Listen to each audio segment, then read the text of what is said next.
India, thanks for joining us today. No, thanks for having me. And you're a heart transplant from Sydney, like myself. Yeah, very similar. Extremely similar, because you're the first person I've spoken to with the exact same condition, but also the same genetic mutation that caused Yeah. that. What are the chances? Yeah, when it's not overly common either. So it's great that you reached out. So could you share with us a little bit about your story and what led you to having to have a transplant? Yeah, of course. So when I was 17, I finished school. I was a pretty competitive middle distance runner, and I had sort of signed to go to a uni in the US.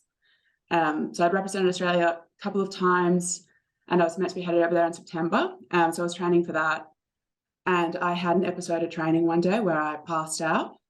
Luckily, Mum took me to a GP to get my wounds cleaned, and they did an ECG at the time.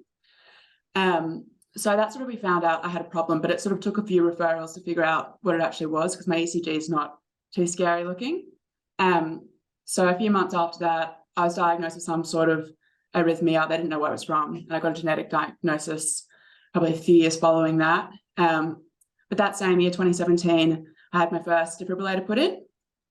So I was pretty stable after that for a few years. So I got to finish uni in Queensland, which was nice, and do some sort of normal teenage travel things.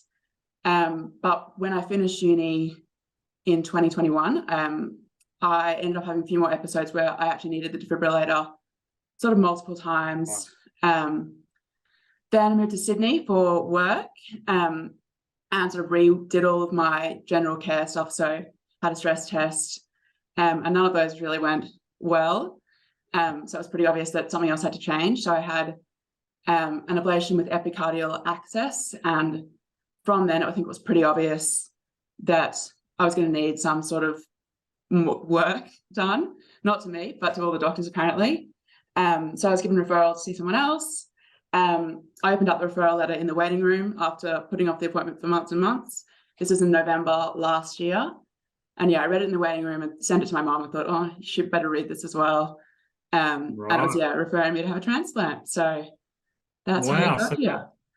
Yeah, that's full on to find out that way. And, yeah. And obviously, with both hypertrophic cardiomyopathy, I had a defibrillator as well, but mine never, I was fortunate, mine never fired. Yeah, well, I was sort of told that, I might never need it. And I was sort of hoping that was the case. And it seemed that way for a long time. And then, lucky I had it because, needed a couple of times. But I'm pretty glad to not ever need it again.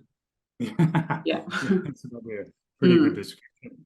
And prior to that, you talked about the first episode you had at training there. And was that just passing out, or was it like a seizure as well? No, just a passing out. So I sort of collapsed while I was running, which was, I think, unusual. So I just woke up after that. Kind of thought it was a fainting episode, which I hadn't had before either.